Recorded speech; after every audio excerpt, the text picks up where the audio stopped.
Good afternoon. I will be discussing about self-determination. So, a short background lang for self-determination. It grew out of the work of psychologists Edward Deci and Richard Ryan, who first introduced their ideas in the 1985 book of self-determination and intrinsic motivation in human behavior. They developed a theory of motivation that suggested that people tends to be driven by a need to grow and gain fulfillment. So this theory suggests that people can become self-determined when their needs for competence, connection, and autonomy are fulfilled, which means to say that for us to be self-determined, we must first fulfill the feeling of these three, yung competence, connection, and autonomy. Or dapat we have the sense of control sa life decisions natin. So, kaya nga nakalagay dito that they want to have some sense of autonomy regarding the things they do and the directions their lives take. For example is when we think, I want to do this or I would find it valuable to do that. If we have this kind of mindset, we have a high level of self-determination. Bakit? Because it is voluntary. Ibig sabihin, tayo yung nagsasabi or nagde-decide sa kung ano yung gusto nating gawin. Let's say this person wants to be a surgeon someday. He will be self-determined kasi it is voluntary. Yun yung gusto niyang gawin. Siya yung nagdesisyon para sa sarili niya. And in contrast to statements like I have to or I should, we are influenced by someone else to take a decision. Let's say, ayaw niya naman talaga maging surgeon. Iba yung career na gusto niya for his future. Hindi siya magiging self-determined kasi hindi na fulfill yung sense of autonomy niya. Kasi iba yung gumawa ng decision for him. So, some motivation theories propose that learners are more likely to be intrinsically motivated when they have a sense of self-determination about their present circumstances. So, when current conditions and events confirm learners' feelings of self-determination, learners are likely to first experience pleasure in activities and voluntarily engage in them for long periods. So, when they are self-determined, mas nakaka-feel sila ng enjoyment or pleasure sa kung ano yung ginagawa nila, making them engage more and longer. Second is they think meaningfully and creatively about tasks and problems. So, they think more creatively kasi meron ngang presence of interest. They undertake challenges that maximize long-term learning and development, achieve at high levels, stay in school rather than dropping out. So, in contrast, when people do not feel that they are involved in the decisions they make in their lives, the more that they comply with external demands, resulting into not working hard in whatever they're doing.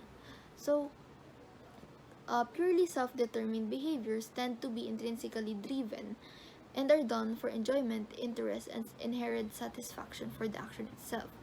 So, ibig sabihin, if the activities we do is done out of enjoyment, interest, and satisfaction, mas ibig sabihin nun, we are self-determined.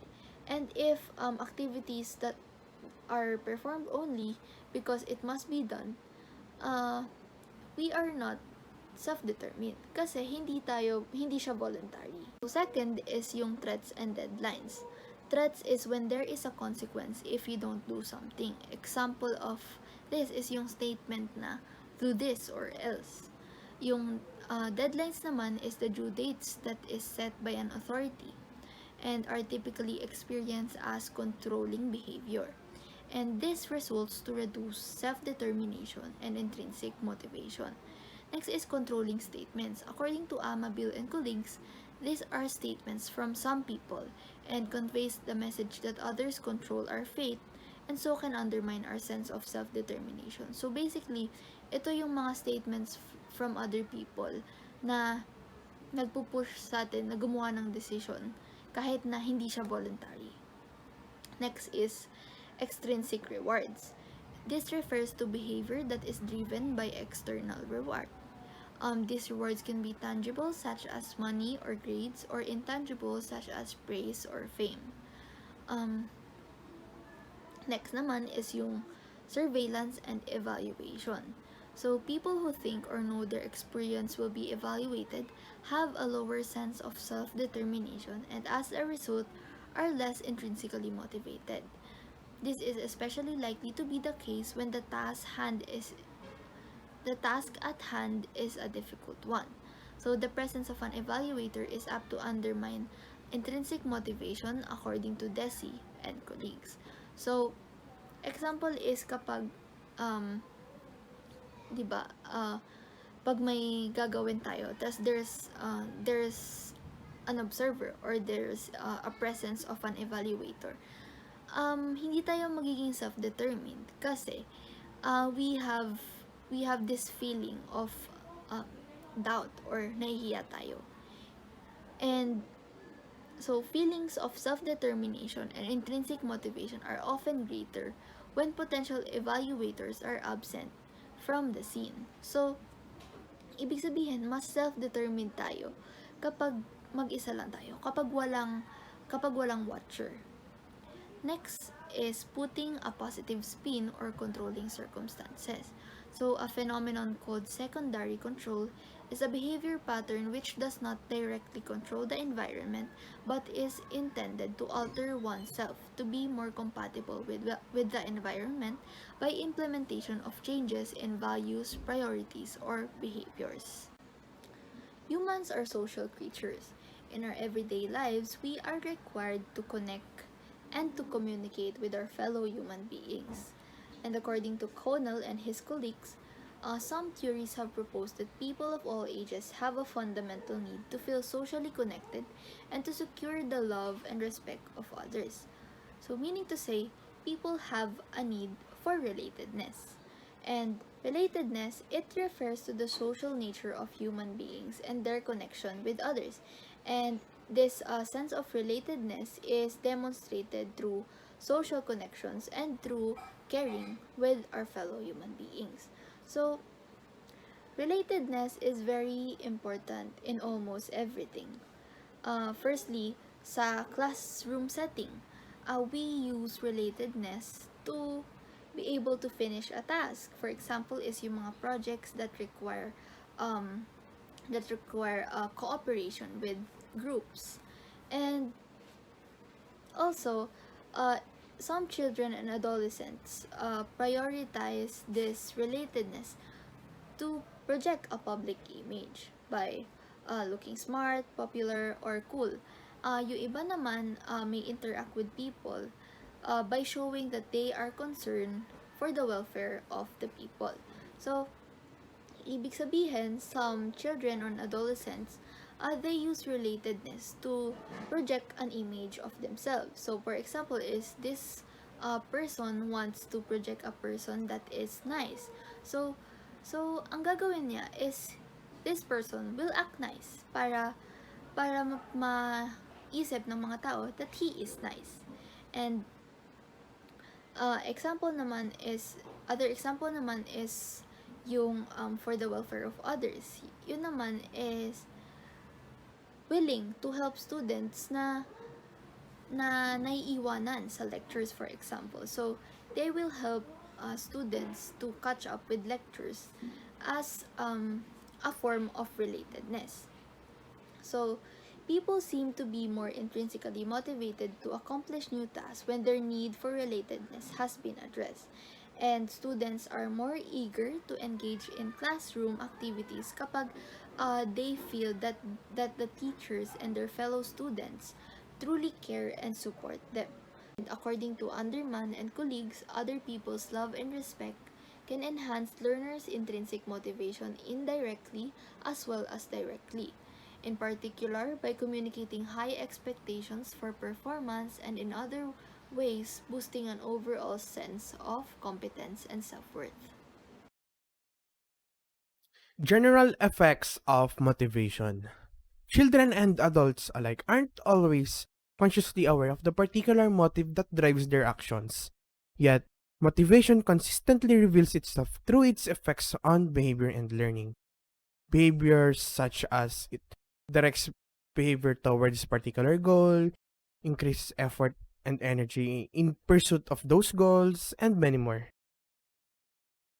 Thus, learners' motivation tends to be reflected in personal investment and in cognitive, emotional, and behavioral management in certain activities.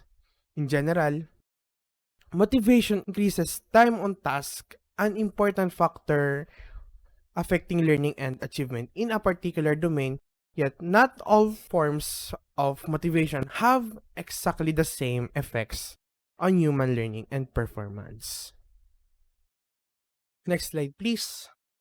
Extrinsic versus intrinsic motivation. Extrinsic motivation exists when the source of motivation lies outside the individual and the task being performed. An example of this is when I file an income tax return every year, partly because I usually get paid or get a refund when I do so, and partly because I might be fined if I don't. Another example of this is for many years I attended university committee meetings because university services was part of my job description and I quite depended on my monthly paycheck. Another example is I give my house a thorough cleaning when preparing to host a party because I would hate for my friends to discover that I'm a slob. Extrinsic motivation can certainly promote successful learning and productive behavior. But extrinsic motivation in the classroom has its drawbacks. One drawback would be students may exert only minimal behavior and cognitive effort. They need to execute a task successfully.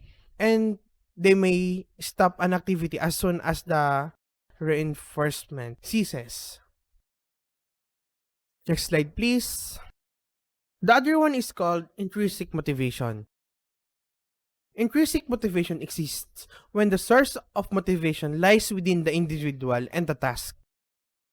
It is when the person finds the task enjoyable or worth a while in and of it itself. So an example of this is when I frequently read books and articles about human learning and motivation because they continue to shed new light on topics that are to me are utterly fascinating.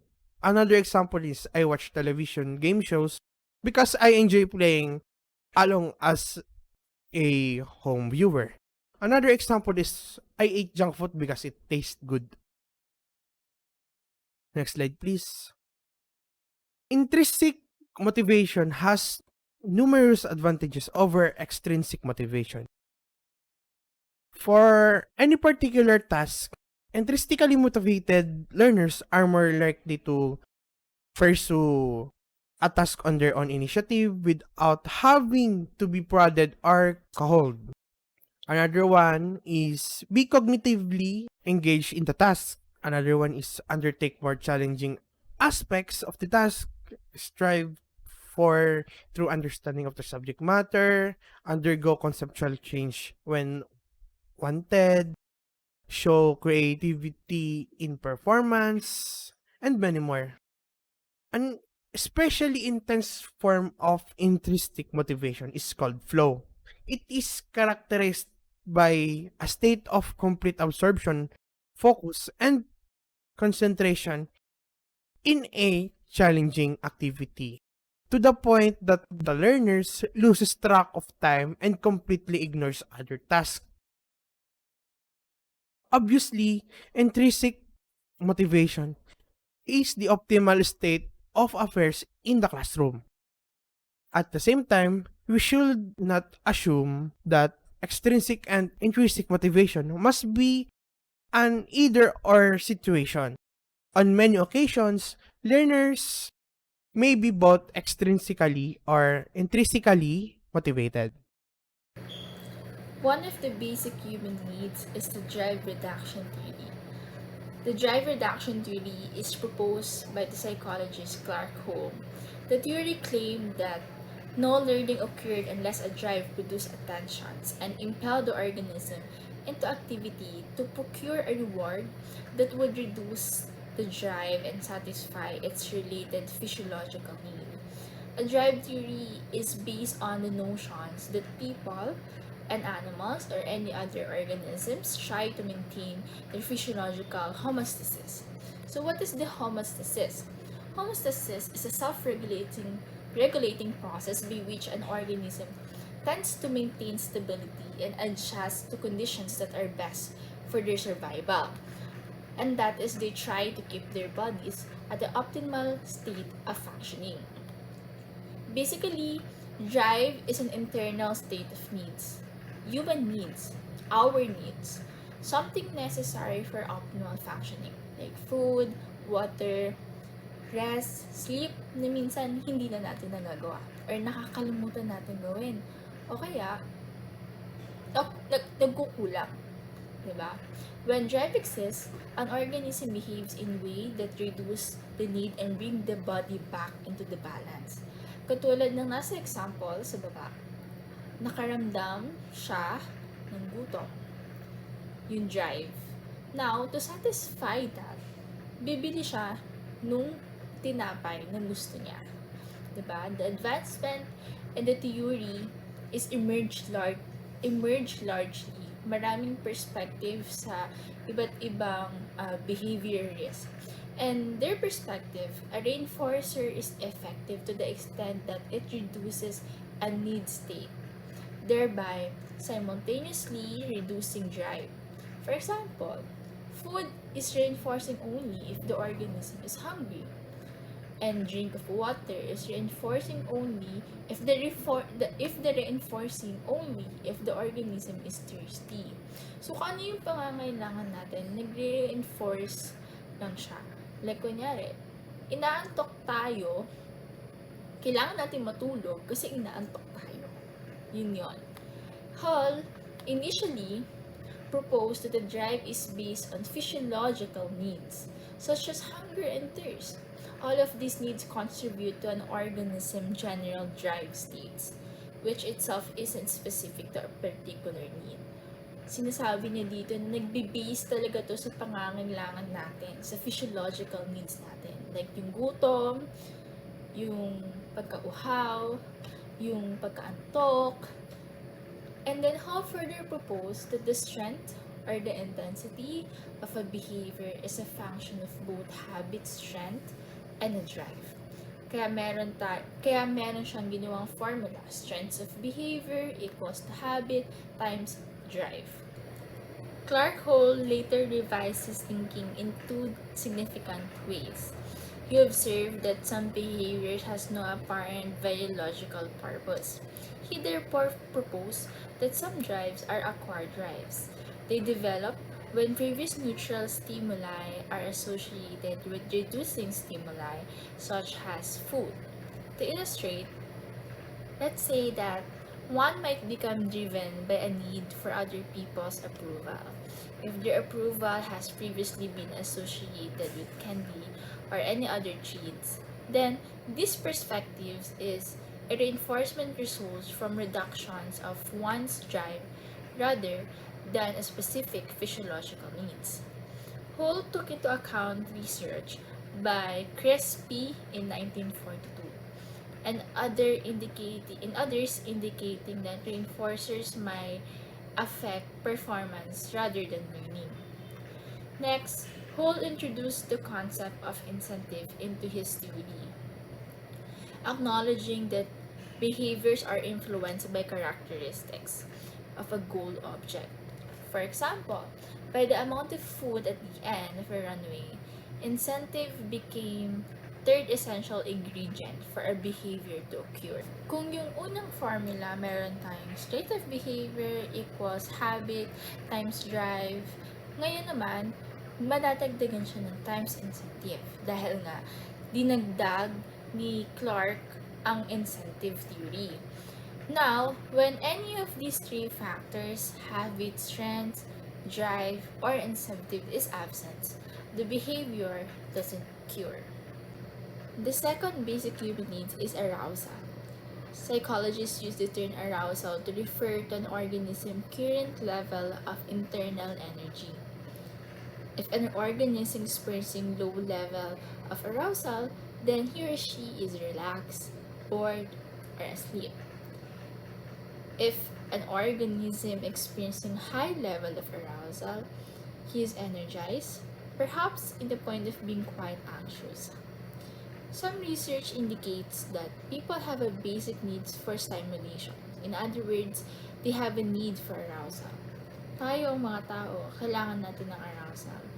Mga hayop, kailangan din nila ng arousal. Some theories have suggested that not only do people have a basic need for stimulation, but they also strive for a certain optimal level of arousal. Lahat tayo may iba-ibang level at pangangailangan ng arousal. According to the arousal of motivations, each person has a unique level that is right for them. Katulad ng sinabi ko, iba-ibang tao, iba-ibang need ng arousal. When our arousal levels drop below these personalized optimal levels, we seek some sort of stimulations to elevate them. Next, one of the key assumptions of the arousal theory is that we are motivated to pursue actions that helps us maintain ideal balance. Kumbaga, mas motivated tayong gumawa ng isang bagay na 'di ba makakapag-balance ng arousal natin o makaka-create tayo ng arousal natin. Arousal theory also shares some commonalities with drive reduction theory, but instead of focusing on reducing tension, arousal theory suggests that we are motivated to maintain an ideal level of arousal. Katulad na sabi ko kanina, motivated tayo na i-maintain yung arousal na gusto natin or yung pangangailangan natin. Then, different people have different optimal levels. Some are sensation seekers, whereas others prefer a quieter existence. Like, ako, for example, mas gusto kong tahimik. Mas gusto kong sa bahay. I feel like my arousal is more on sleep. Mas gusto kong natutulog, mas gusto kong nagpapahinga, mas gusto kong nare-relax. Higher arousal levels can sometimes help us perform better. Sabi nga nila, di ba, pag mataas ang level mo ng arousal, malakas ang energy mo. Marami kang energy. So, you can do a lot of things, di ba? But it can also impair performance if arousal levels are too high. I will give you some tips. Pagdating sa pagpapataas ng ating arousal levels, we can do a lot of things, like engage in physical activity, socialize with friends, go out with your friends, try something new and exciting, like mountain climbing, hiking, and a lot more. And you can also watch movies or any other movies, horror, comedy, lahat yon makakatulong para tumaas yung level ng arousal mo. But if you want to lower your arousal level, then enjoy relaxing hobby. Find something na marerelax ka. Yung mga bagay na makakapagpa-relax sa'yo. And then read a book, take a bath, take a nap. Importante ang matulog ng maayos. Hello everyone, I am Alanika Akel P. Hilario and I will be discussing the Maslow's hierarchy of needs. So another early perspective of motivation was that of Abraham Maslow. So first, let me give you a short introduction kung sino ba si Abraham Maslow. So si Abraham Maslow was born on April 1, 1908 in Brooklyn, New York. So he studied law and after developing his interest in psychology, he switched to the University of Wisconsin and there natagpuan niya yung mentor niya in psychology na nag-serve din as his doctoral advisor, and there he also earned all his degrees in psychology, the bachelor's, the master's, and the doctorate degree. So si Abraham, he was an American psychologist and He became one of the founders and driving forces behind the school of thought known as humanistic psychology. And yung mga theories niya, including what we're about to discuss, this hierarchy of needs became a fundamental subject in the humanist movement. So, as a humanist, si Maslow, naniniwala siya na humans have an inborn need to be self-actualized or to be the best version of themselves. However, in order to attain this ultimate goal, a number of more basic needs must be satisfied. So now that we know a little information about Abraham Maslow, we will now go on to the slide number 16. So now let us discuss what this hierarchy of needs is all about. So hierarchy of needs, it became one of the best known theories of motivation, and like I said a while ago, Maslow's theory became the central feature of humanism. So in order to pull together his informal observations of human behavior, si Maslow, he proposed that people have 5 distinct kinds of needs, and it is often represented by a pyramid with the most basic needs at the bottom and more complex needs at the top. So we will now go on to the slide 17 to discuss isa-isa kung ano-ano nga ba tong hierarchy of needs. So these are the 5 levels of Maslow's hierarchy of needs, starting at the lowest level known as physiological needs. So physiological needs, people are motivated to satisfy needs related to their immediate physical survival, such as the needs for food, water, exercise, rest, shelter, clothes, and so on. So basically, the physiological needs includes all the needs that are vital to our survival. And additionally, si Maslow, in-include niya dito yung sexual reproduction because it is essential daw for the species survival and reproduction. The second level is the safety needs. People require a sense of safety and security in their environment, although they appreciate an occasional surprise. Generally speaking, they want their life to have some structure, order, and predictability. So here in the second level, the need starts to become a bit more complex. So basically, the safety needs are about keeping us safe from harm. And if people are not feeling safe in an environment, then they will seek to find safety before they attempt to meet higher level needs. So these safety needs includes employment, financial security, health and wellness, and so on. And now we go on to the third level, the love and belongingness needs. People seek affectionate relationships with others and like to feel that they belong to and are accepted in a social group. So this love and belongingness needs is also called as social needs. So these needs are met through pleasing and fulfilling relationships with others. And a pleasing and fulfilling relationships would imply, of course, acceptance by others. And things that satisfy these needs include our family, our friends, community groups, romantic attachments, and so on. So now we go on to the esteem needs, or the fourth level. So people need to feel good about themselves, need for self-esteem, and believe that others do too.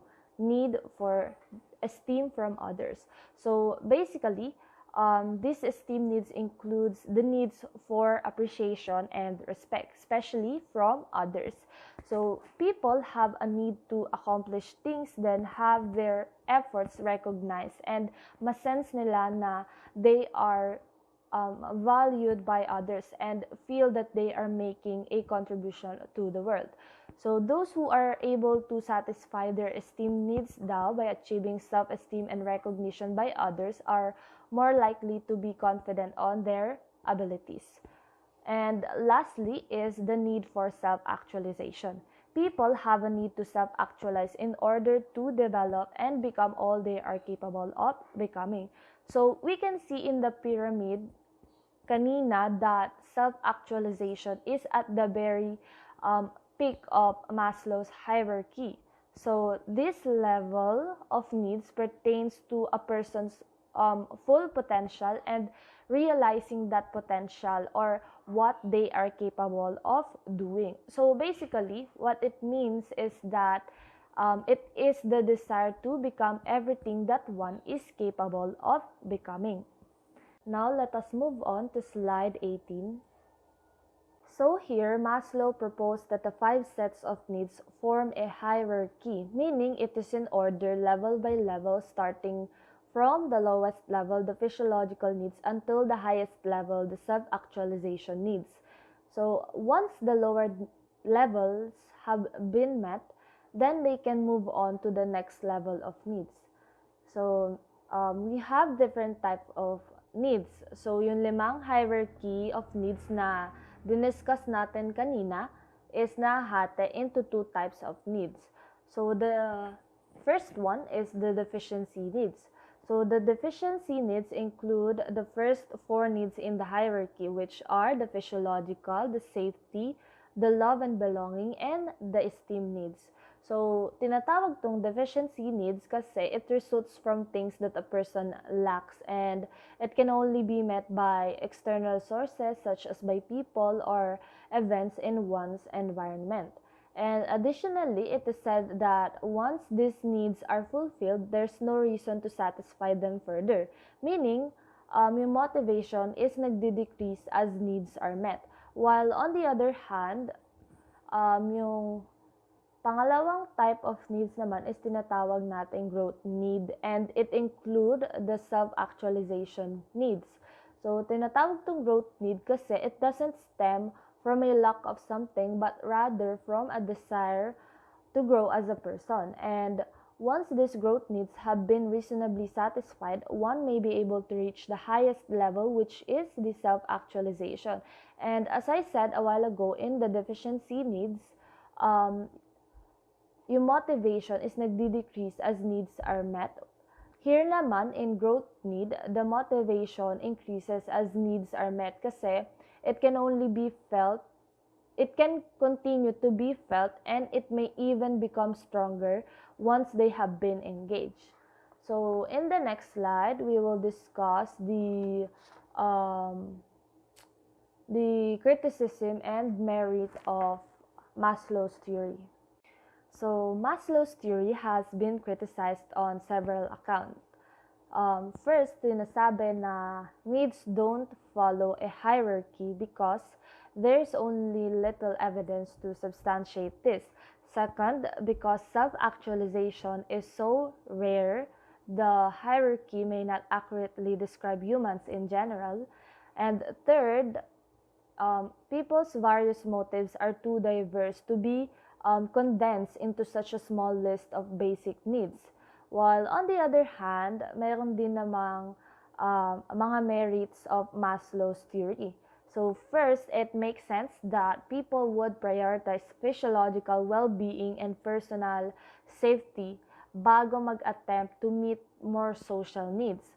Second, many individuals appear to be eager to learn wisdom or express themselves creatively, and which is consistent dun sa concept ng self-actualization. And lastly is the contemporary theories regarding self-worth and relatedness clearly reflects esteem, love, and belongingness needs. So now that we're done discussing the Maslow's hierarchy of needs, we will now go on to the competence and self-worth. So Robert White proposed that human beings, and he suggested many other species as well, have a basic need for competence. So since then, several theorists have repeated this notion, claiming that the need for competence is a basic human need. So kapag sinabi natin competence, it is a need to believe that they can deal effectively with their environment, that you are capable of performing a task or job effectively. So young children spend a lot of time exploring and seeking to grasp the environment in order to gain a sense of competence. So as we can see here in this illustration of Jean Piaget's son's Laurent, in which he tried to reach a piece of bread that was beyond his reach.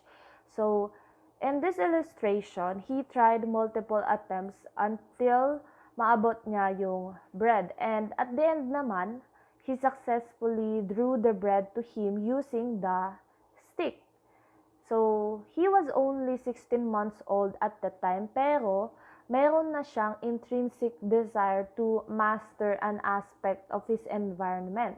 And according to White, the need for competence has biological significance and is thought to have developed with our species. So, it encourages people to find more efficient ways of dealing with environmental conditions, increasing our chances of survival. So, Martin Covington here proposed that we can protect a sense of competence as something he calls self-worth is one of our highest priorities. So, sinasabi dito na we can maintain our self-worth by achieving success on a regular basis. Pero, it isn't always the case naman, di ba? Especially when we are faced with challenging tasks. So, we used alternative ways to maintain our self-worth, such as avoidance failure, because failure gives the impression of low ability. However, hindi naman din natin laging na-avoid yung task at which we expect to do poorly. So, we look again to an alternative way such as making excuses na justify yung poor performance natin. And additionally, we can also do things that actually undermine our chances of success, or a phenomenon we call self-handicapping. So, kapag sinabi natin self-handicapping, it is a strategy by which we avoid effort in the hopes of keeping potential failure from hurting our self-esteem. And itong self-handicapping, meron siyang variety of forms such as reducing efforts, procrastinating, setting unattainably high goals, and more. So, doing these many alternative ways can maintain our self-worth by acknowledging that under the circumstances, success wasn't very likely to begin with. However, failure din naman isn't always interpreted as indicating low ability, and so it doesn't threaten people's sense of self-worth. And moreover, when we based our self-worth largely on our immediate successes and failures, or a phenomenon we called contingent self-worth, pwede tayong magkaroon ng emotional ups and downs na feeling natin we are capable one day and incompetent the next. So, revisiting self-efficacy. So, the concept of competence and self-worth is similar to self-efficacy. However, yung self-efficacy, it doesn't go as far as to say it's a fundamental driving force of human nature. And moreover, yung mga researchers, they agree that one's sense of competence is a key factor in motivating oneself, particularly in intrinsic motivation. Moving forward to slide 22, which is individual differences in motivation. Next slide, please. First on the list is the need for affiliation. So by definition, the need for affiliation is the degree to which a person wants and needs friendly relationships with others. Those who have a high need for this often spend more time with their friends, may it be outside or on social media, rather than with their family, while those who have a low need for affiliation seem to feel contented with staying home and are fine with doing their own personal business. So in students, the need for affiliation is reflected in the choices they make at school. Sila yung mga students na mas gusto ng group work instead of working solo. They choose class schedules that enable them to be with their friends despite their competency. Basta makasama lang nila yung friends nila, okay na yun. For example, sa pagpili ng groupmates, basta makagroup nila yung friends nila, okay na yun. May mapasa lang even if it's below standards or criteria. Kaya in turn, this sometimes interferes with maximal classroom learning and achievement. Contrastingly, students without the need for affiliation naman prefer to work alone. They choose competent classmates in pair or group works and choose schedules that meet their own interests. Next slide, please. Next is the need for approval. This is the desire to gain acceptance and positive judgments of people. This starts at a young age when we first seek the approval of our parents and teachers. But as we age, we become more inclined to seek the approval of our friends. I think it's normal, pero pag sumobra, doon na siya nagiging unhealthy. Kasi people with a high need for approval tend to go out of their way to please or impress others. They conform easily to standards regardless if it's low or depending on who they're with. In short, they get influenced really easily and given to peer pressure. And in times that they feel like they can impress others, they self-handicap or put themselves in situations that allow them to make excuses for that specific failure.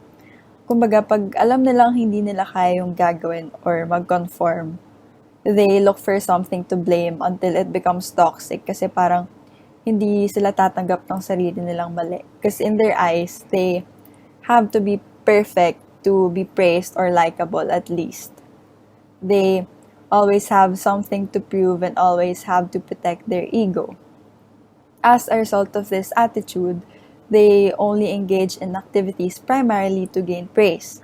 Dun lang sila sa kaya nila, kaya they also risk their self-worth and base it on how people see them. They have a tendency to see themselves in the eyes of others only but worse. Therefore, people with a high need for approval perform counterproductively and are often victims of bullying. So that would be the first two of individual differences in motivation. Adrian will now discuss the other two. We are now going to talk about the need for achievement, or sometimes referred achievement motivation. The need for achievement is the need to succeed for the sake of succeeding itself without any associated rewards in doing said act. People with a high need for achievement tend to be realistic in what they can accomplish, capable of delaying gratification in exchange for long-term rewards, persistent in finishing tasks, and lastly, sets higher standards for excellence as their current standards are met. Now, you may ask, why people with a need for achievement strive for achievement? Well, early theories of achievement motivation propose that it comes from the function of two related needs: the motive for success and the motive to avoid failure. The motive for success refers to the desire to do well and accomplish goals. People with a motive for success tackles moderately difficult but achievable tasks without worrying about mistakes, challenges, or setbacks they might face while doing said tasks. While the motive to avoid failure stems from the anxiety brought about by failing tasks or reluctance to engage in activities that might lead to failure. People with a motive to avoid failure tends to take on easy tasks that they can easily accomplish, or sometimes extremely difficult tasks, so that if they fail in doing said tasks, they can easily rationalize that the task was impossible to do in the first place. Moving on, we have dispositions. It's a general, relatively stable inclination to approach learning and problem-solving situations in a particular way. This rather happens intentionally than accidentally, and encompasses cognition, motivation, and personality characteristics.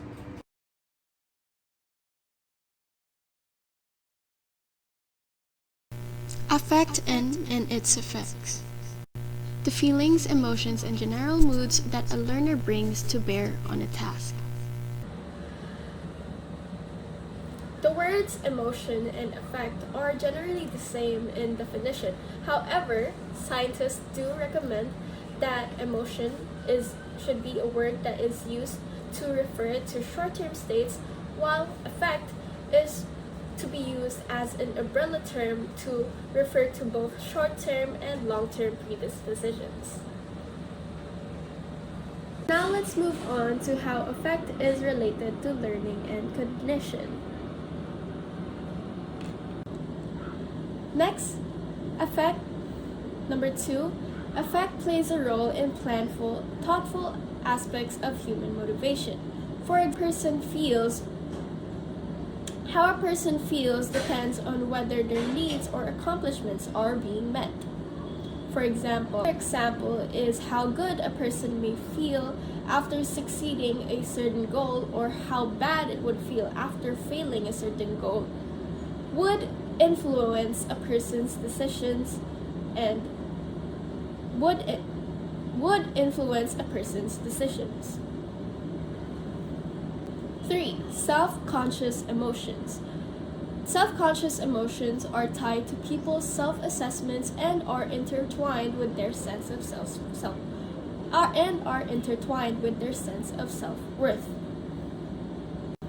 Number 4, unpleasant emotions can also work to one's advantage, like how shame can push a person to improve themselves even better, or how an anger about an injustice could push a person to make things right.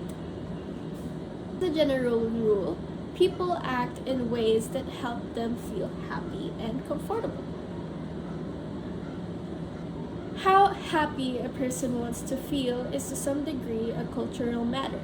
For example, European and North Korean cultures like a highly aroused yet pleasant affective state.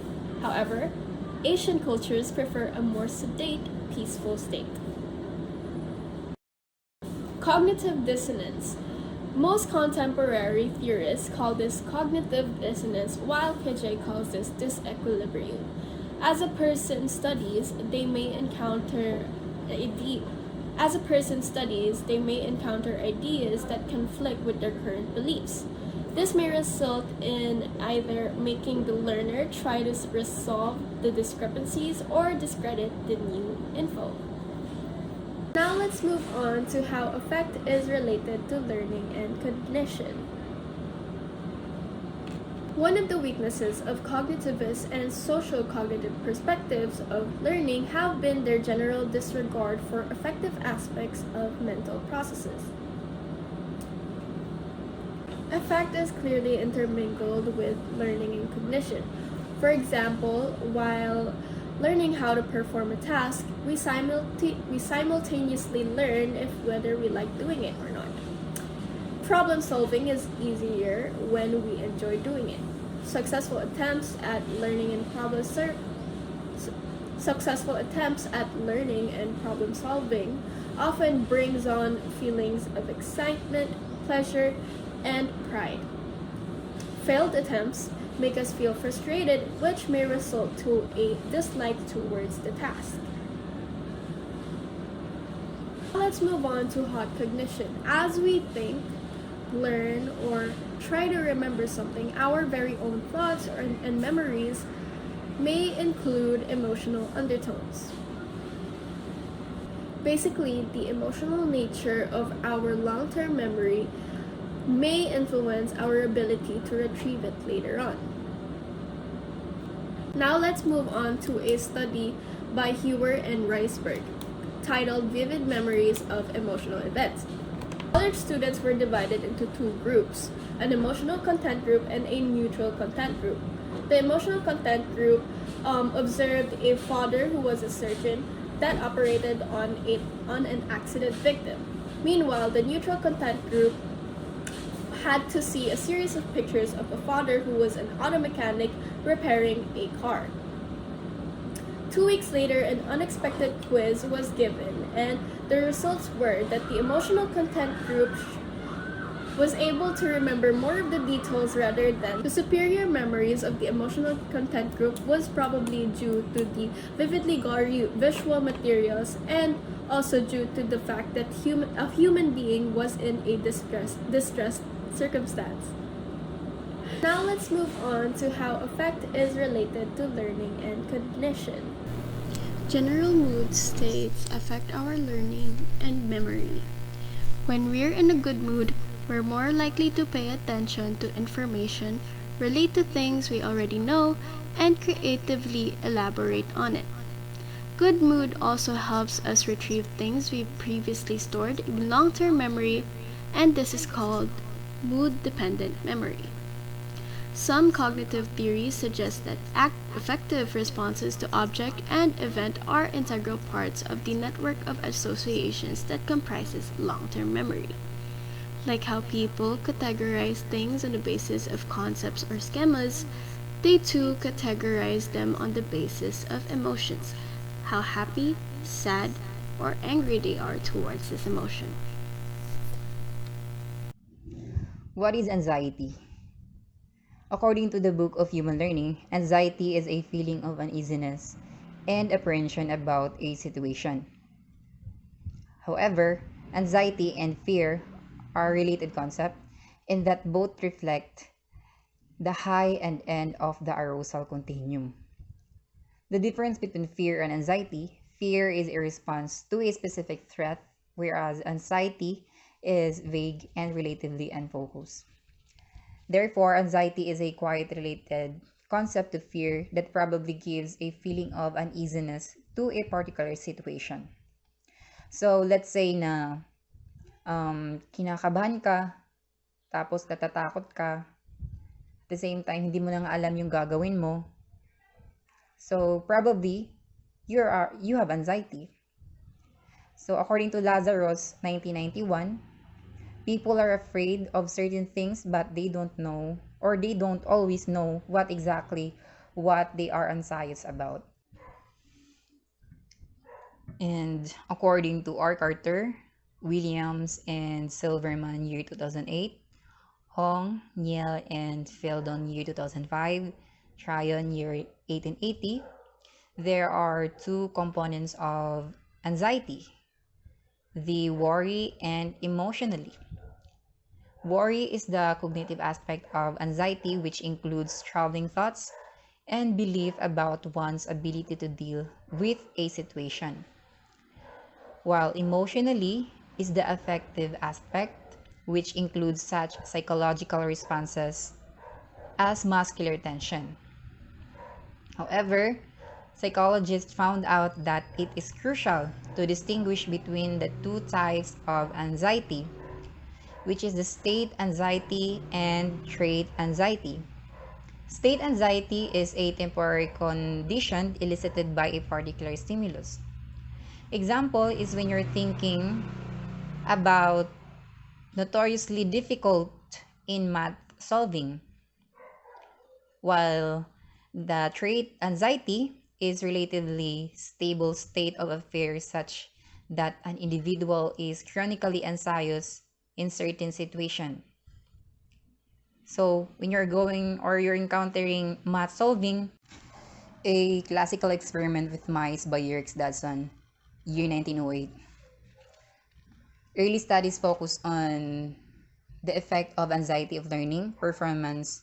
More recently, with the advent of cognitivism, studies have investigated the effect that anxiety is likely to have a cognitive process. So using these studies focus on the effect of anxiety on learning and performance, the researcher found out that the early research that the arousal effect of learning and performance is a curved linear or inverted U. The optimal level of arousal reflected by the top point on the inverted U, hence at which learning and performance. Effect on learning and performance, more specifically a small degree of arousal, example low level of anxiety, facilitates learning and performance, while high level of degree of arousal, example high anxiety, may facilitate learning and performance when the task is easy but likely to interfere when the task is more difficult. Effect of cognition said that being anxious about a variety of things because worrisome thoughts take up a certain amount of working memory capacity which also interfere with effective cognitive processes. So halimbawa, nasa exam ka, and then wala sa exam ka, dahil mahirap yung mga questions, kinakabahan ka na. And iniisip mo na baka mali yung sagot mo, and probably babagsak ka sa exam. So probably, those thoughts are relevant to the task and hence should help you do your best on exam. In contrast, those thoughts are irrelevant to the task. You're devoting your time and thought to worrying rather than to think about to answer the test. There are two forms of trait of anxiety, the mathematics anxiety and test anxiety. Mathematics anxiety, it has the both worry and emotional components, where people firmly they are not capable and tend to think negatively, especially on emotional reaction. While test in anxiety probably become extremely anxious in a test-taking situation, typically get the lower score and the feeling of receiving negative judgment. So that anxiety interferes with an individual attention to ask, and because worrisome thoughts take up a certain amount of working memory capacity, anxiety also interferes with effective cognitive processing. Such effects are especially common when task at hand is difficult ones. For instance, when it includes solving problem and when it is considerable retrieval of information from long-term memory. Therefore, in general, anxiety deliberative effect are destructive ones. Yun nga yung example, when performing a difficult task, being anxious people are more likely to be diverted by irrelevant. And now I'll be discussing creating a motivating classroom environment. So, to meet students' need for safety and security at school and to keep students' anxiety about academic tasks and activities at a facilitative level. Teachers must create an environment that's somewhat orderly and predictable, but also psychologically warm and supportive. It is, according to Murphy, 1987, Fletcher and Cassidy, 2010, Mayer, Turner, and Peckron, 2006. For instance, teachers should clearly describe expectations for both academic performance and classroom behavior. To dig deeper, let's discuss about the creating and motivating classroom environment subtopics. In creating a motivating classroom environment, first, students learn more effectively and engage in more productive classroom behaviors when they are intrinsically rather than extrinsically motivated to learn and achieve. So these are the forms of reward na usually nagiget natin in the society, inside our family, and so on. So first, society focuses on the extrinsic advantage of school achievements. Parents offer money and other rewards for good grades. School athletic departments confer letters for sports participation, certificate of recognition, medals, ganun. Teachers and guidance counselors stress the importance of high school diplomas for long-term financial success. Yet we've seen students are more likely to exhibit initiative, engagement, meaningful learning, and enjoyment in academic activities, and more likely to achieve at high levels. One effective approach is to talk about intrinsic rather than extrinsic motives for pursuing classroom activities. For example, it is by saying, it is nice to get good grades, but it's more important that you understand what you're studying and enjoy what you're doing. Ganun kasi, usually, ganun na nangyayari ngayon sa pag binibigyan tayo ng prof ng mga medyo challenging task, nawawalan tayo ng motivation gawin yun kasi nga mahirap, 'di ba?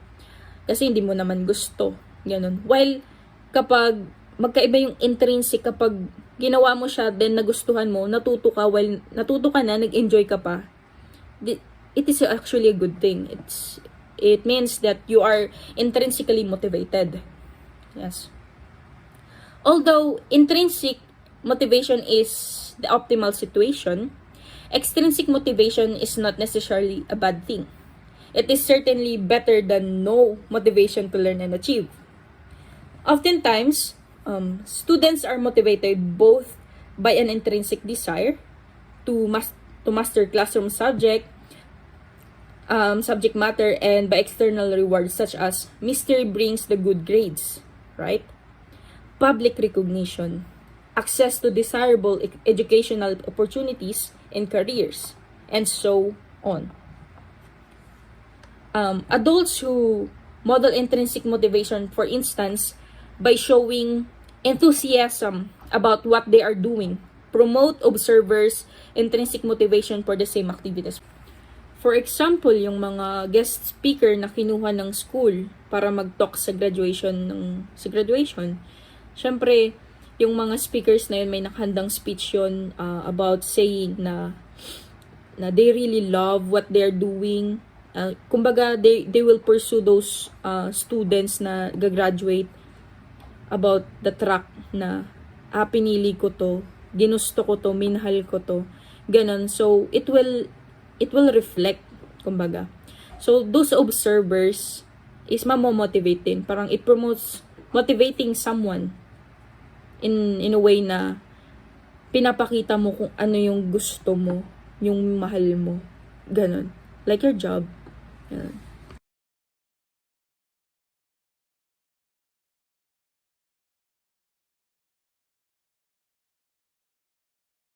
Okay, next. Students are more likely to be intrinsically motivated when they feel confident and they can succeed at the classroom task. So, an example of this is when you write from numbers 1 to 10 and see if you can accomplish it within 10 seconds. So, the question, were you successful? If so, how did your success make you feel? These are the questions you should ask yourself. I did this task in about 5 seconds and I feel very proud because I still did it fast, you know. Syempre, bata pa, so madali pang nagagawa. While yung mga may age na, medyo mayroon na silang mga struggles para ma-accomplish yung task na easy.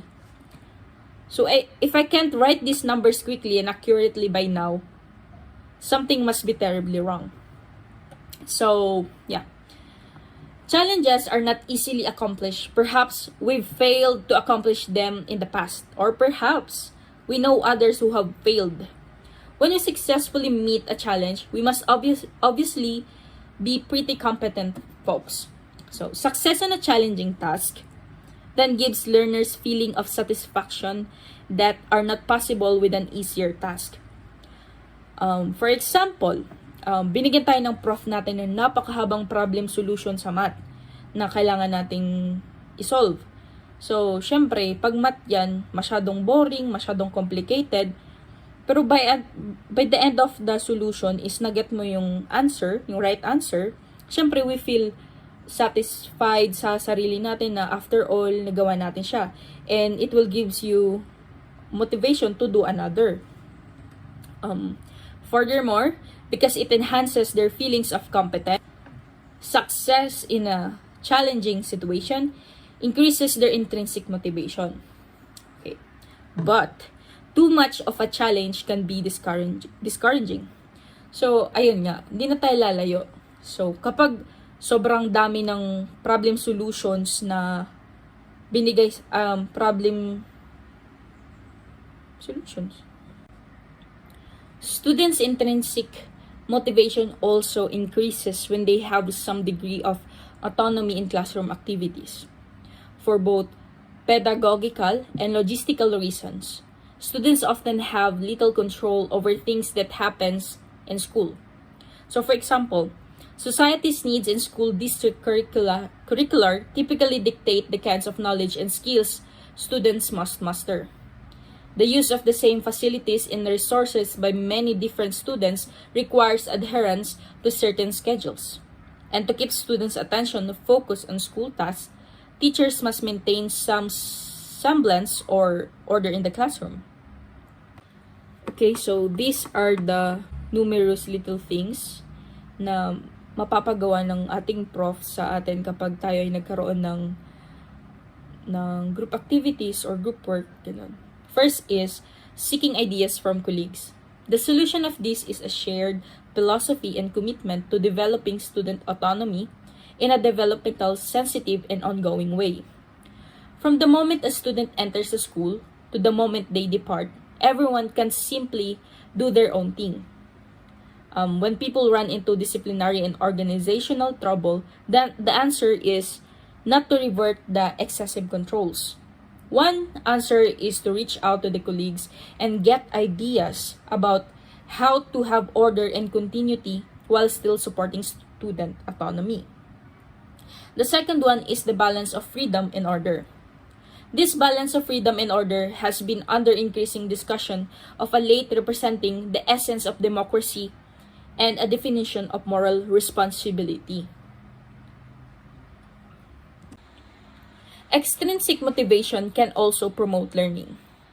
Although intrinsic motivation is the optimal situation, extrinsic motivation is not necessarily a bad thing, and it's certainly better than no motivation to learn and achieve. Oftentimes, students are motivated by both intrinsic desire to master classroom subject matter and by the external rewards such as Mr. brings the good grades, public recognition, access to desirable educational opportunities and careers, and so on. Katulad nga sa mga tinakal natin in the past occasions, extrinsic reinforcement may be most useful when desired behaviors apparently won't occur any other way. Diba? Learners may initially find new activity boring, difficult, or frustrating, lalo na kapag masyado na silang nahihirapan sa mga challenging tasks. And therefore, needing as such circumstances, teachers should ideally reinforce students not just for doing something, but for doing it well. Ito yung napapasok yung kapag napipraise yung mga students in a challenging task. Like for example, binigyan kayo ng task na mahirap, and then napuri yung group nyo or ikaw individually na maganda yung nagawa mo, ganun. And kumbaga, it's a public remark na din. Yeah. Yeah.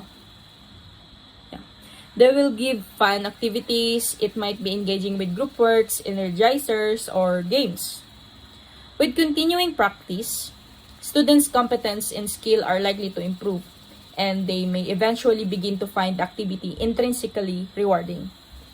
So, it is important to note that students' intrinsic motivation to learn in the classroom materials is not likely to appear overnight. Hindi ito natutulog-tulog lang, diba? But instead, will emerge slowly in time. Ay, kumbaga, it's a step-by-step learning.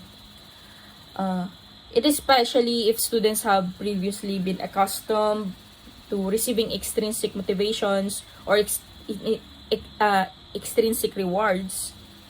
When working with extrinsically motivated students, a reasonable approach is to increase emphasis on the intrinsic rewards of learning while only gradually weaning students from their dependence on external reinforcers. So again, for the continuation of creating a healthy classroom environment,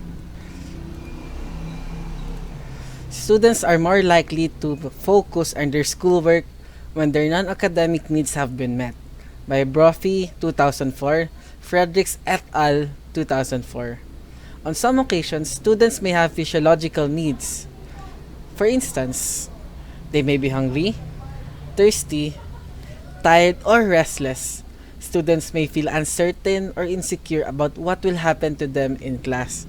Since gutom nga po sila, or walang pahinga, kulang sa pahinga, they lack focus for their class. Dispositions that involve actively and thoughtfully engaging with school subject matter should promote more effective cognitive processing and learning over the long run. So, dapat po engaging sila sa mga activities and subjects para mas maging effective yung cognitive processing nila, lalo na sa long run. Kumbaga, on that time, they start to develop their cognitive processing. Okay, next slide. Classroom assessments are more effective motivators when students perceive them as means of enhancing future achievement rather than as judgments of ability and worth. So, mas namomotivate ang isang student kapag nakikita nila na okay, this tool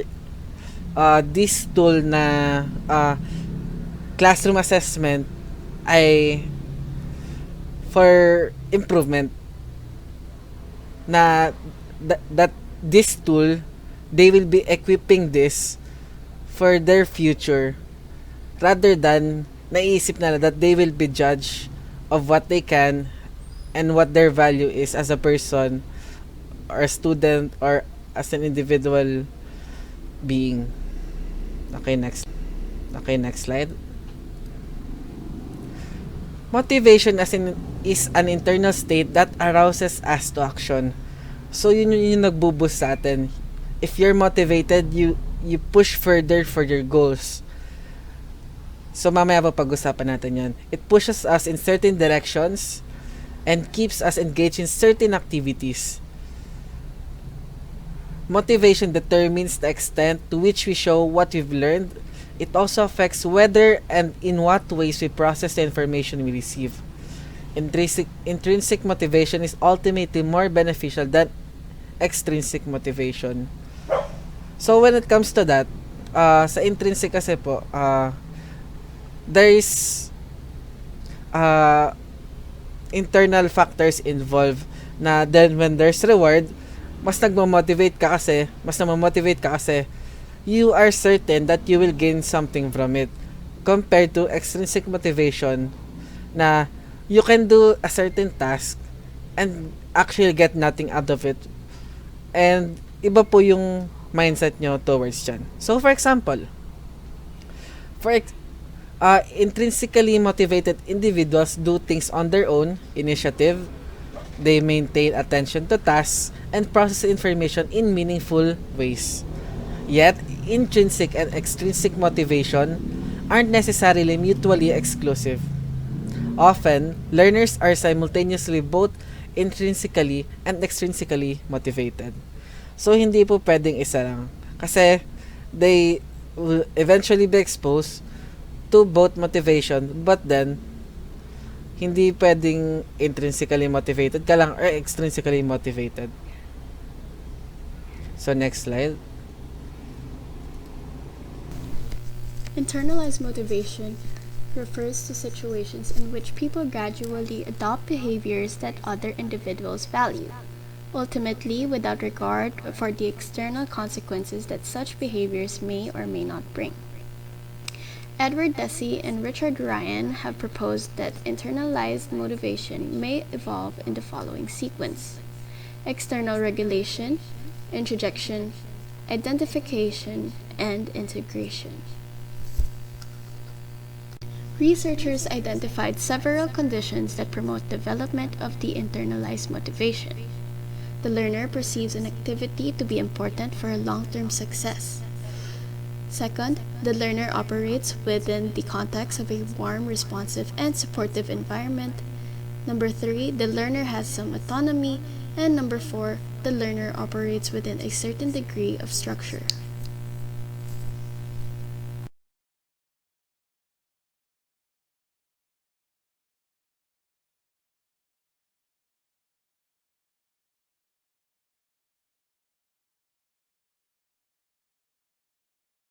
One of the factors of motivation is interest. When we say that people have interest on a certain topic or activity, we mean that they find the topic activity intriguing. Interesado tayo. Naiintriga tayo. Naku-curious tayo. Diba? Interest is one of the forms of intrinsic motivations. A positive effect accompanies interest. There is distinguish between two general types of interest. Some interests reside within the learner. People tend to have a different preferences regarding the topics they pursue and the activities in which they engage. May iba-iba tayong preferences. For example, ako, interesado ako sa pag-aaral ng behavior. Kaya, pinili kong kunin na course ang psychology. Lahat tayo may iba-ibang gusto. At dun din pumapasok yung interest. There are two types of interest. Meron tayong personal interest and situational interest. Ang personal interests are relatively stable and manifest themselves in consistent patterns and choice-making over time. It is more stable and resides within the individual. Katulad na example ko kanina, Pinili ko mag-psychology kasi interesado akong pag-aralan ang behavior ng mga tao.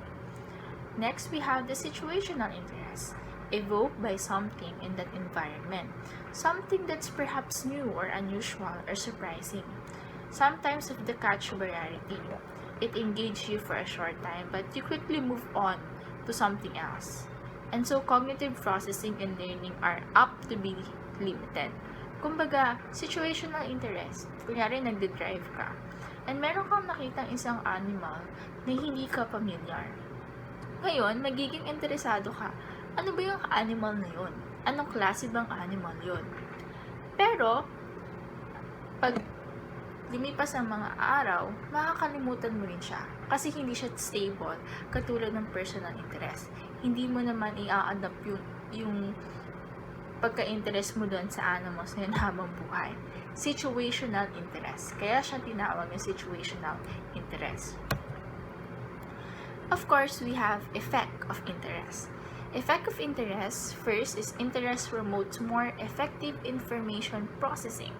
Diba, pag interesado tayo sa ibang bagay, mas marami tayong natututunan na informations, marami tayong nalalaman, so mas maraming napoprocess sa utak natin ng mga information, marami tayong natututunan. Next, people who are interested in a topic devote more attention to it and become more cognitively engaged in it. Perfect example dito yung elections na meron tayo.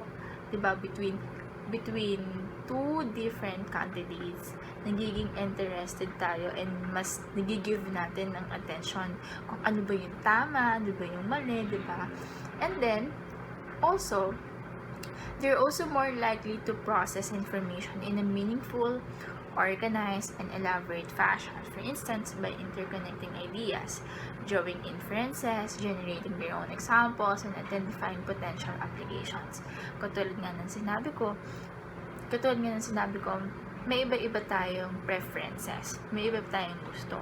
And dahil sa interest, nalalaman natin kung ano yung mga gusto nating gawin sa life natin. Na pwede nating, kunyari ako, gusto ko maging lawyer. Interesado akong basahin yung mga libro ng law. Gusto kong aralin yung batas na meron tayo. So, i-a-apply ko siya sa aking future. Next, they're more likely to undergo conceptual change if they can encounter information that contradicts their existing understanding.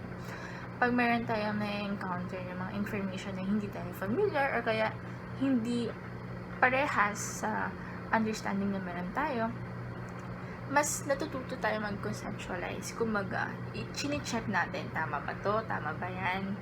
Diba?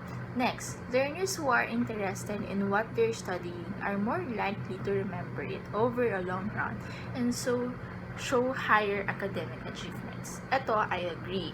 Nag-a-agree ako dito. Kasi pag, sabi nga nila, diba, pag pipili ka ng course mo, dapat dun ka sa course na interesado ka at gusto mo. Kasi pag interesado ka at gusto mo, mas may enjoy mo siyang aralin. Mas may enjoy mong mag-aral ng mabuti, and then, at the end of the day, magkakaroon ka ng academic achievement. And that is interest. Expectancies and values. So here, some theorists have proposed that motivation for performing a task is a function of two variables, both of which are fairly subjective. So first, a person must have a high expectation or what we call expectancy for success. So this idea is similar to the concept of self-efficacy, but it also takes into account external factors such as task difficulty and outside support.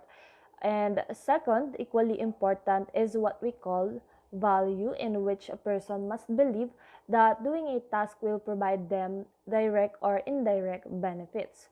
So now we will go on to the next slide to discuss the effects of expectancies and values.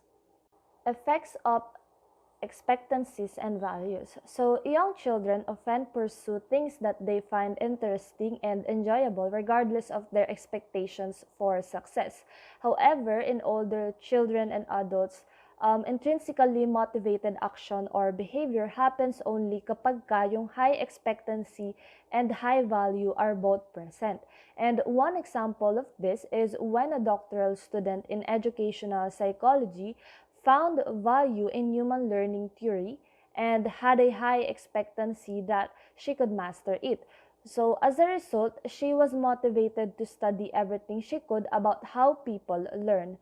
So, moreover, expectations and values are linked to several aspects of learners' behavior and performance to some extent, like learners' decisions, such as the courses they take and the professional routes they choose, are influenced by their values, while the actual effort and achievement levels of the students naman are more closely related to their expectations for success. So in the next slide, we will discuss the factors influencing expectancies and values. Factors influencing expectancies and values. So, several factors are likely to influence people's expectations, like prior successes and failures in a certain domain have an impact. Like, for example, learners will lower their expectations after experiencing a series of failures.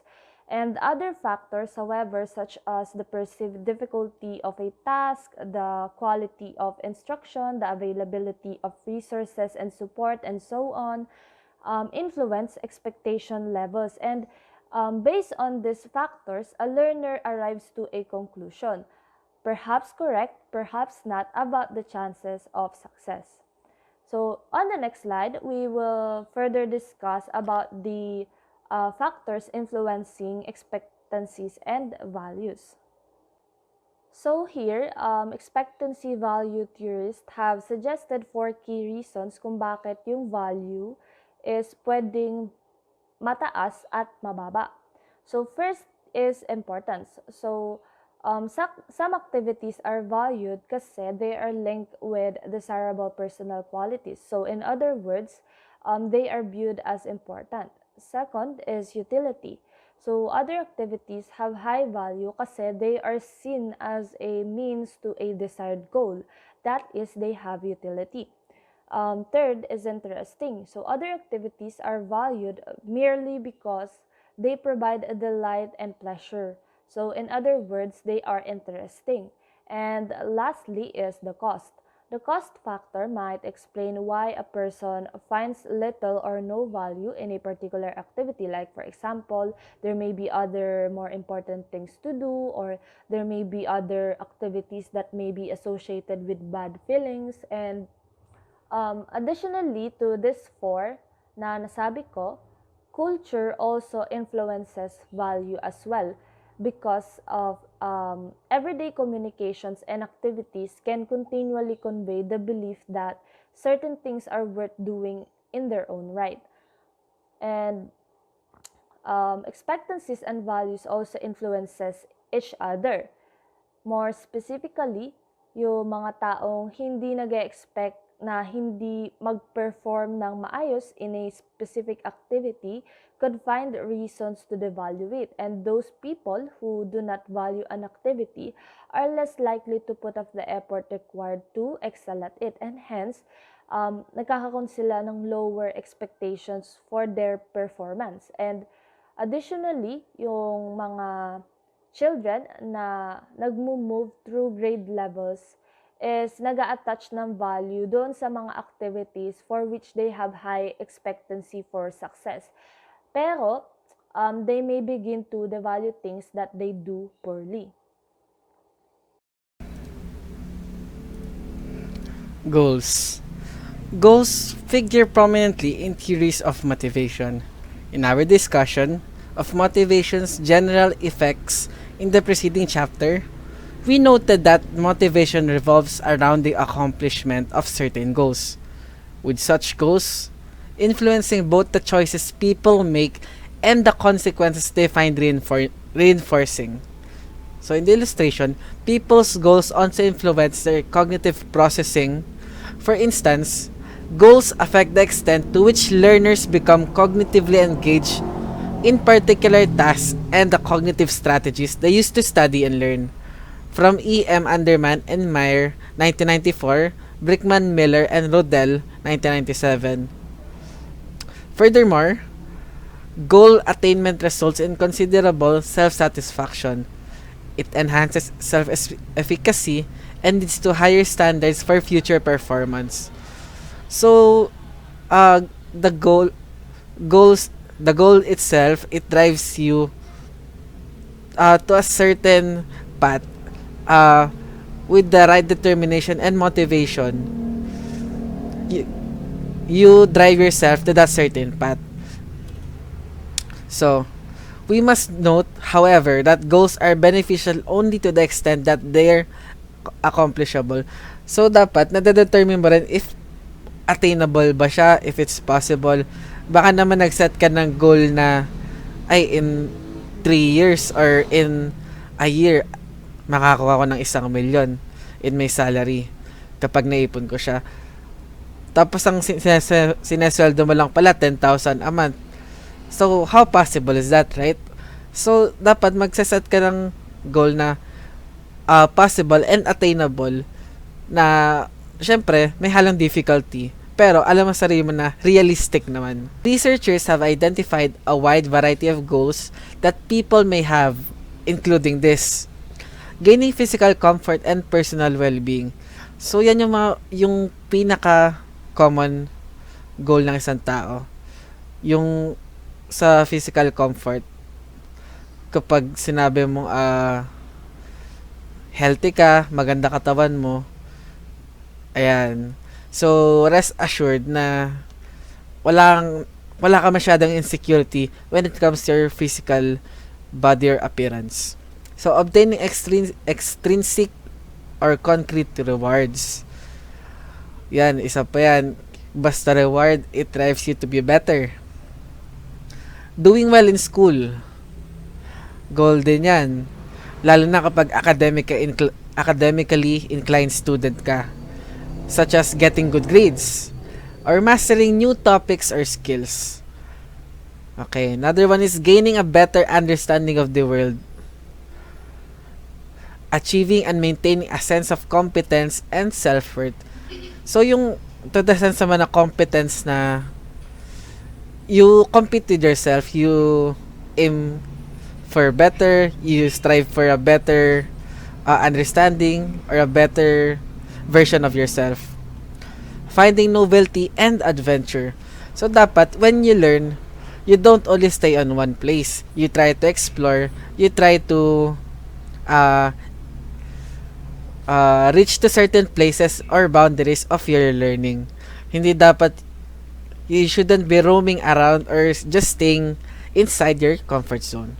Engaging in activities requiring intellectual or artistic challenge and creativity.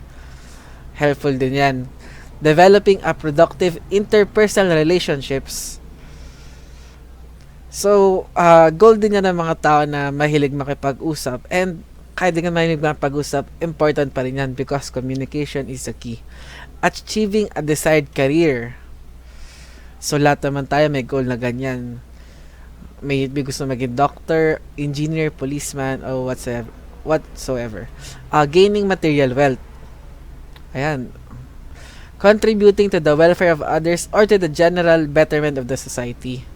Achieving a sense of spiritual understanding or harmony. Slide, please. So, achievement goals. It is the need for achievement, also known as achievement motivation. So, kapag when you achieve something, when you have a certain achievement, 'di ba matik na ma-motivate ka kasi ikaw yung gumawa nun eh. That's a proof of your success. Okay. The need for achievement was originally conceptualized as a general characteristic that people exhibit consistently across a variety of tasks and in many domains. For example, in this story, okay,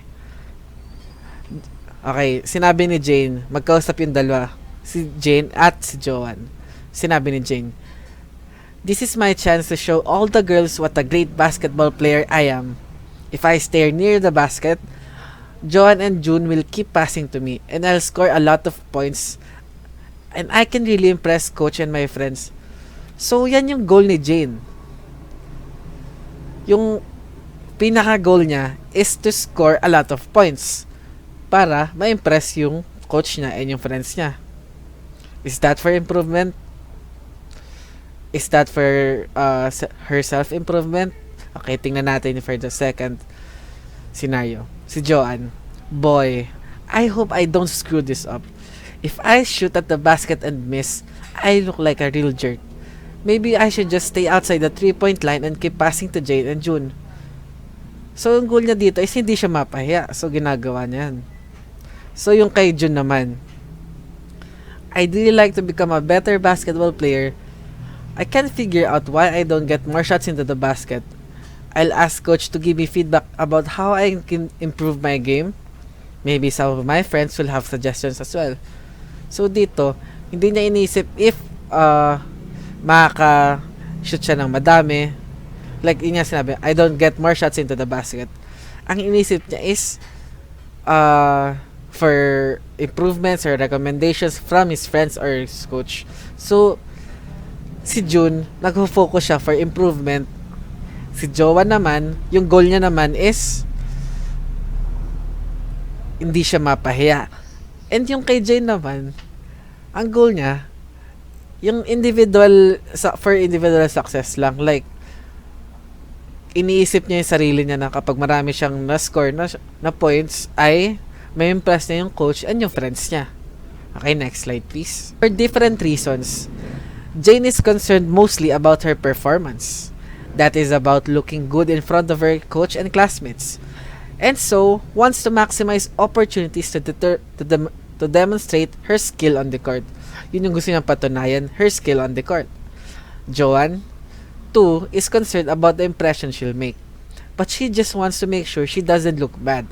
Unlike Jane and Joanne, June isn't even thinking about how her performance will appear to others. Instead, she's interested mainly in developing her skill, like what I said earlier, individual improvement, in mastering the game of basketball, and doesn't expect herself to be an expert on the first day. For June, making mistakes is an inevitable part of learning a new skill, not a source of embarrassment or humiliation.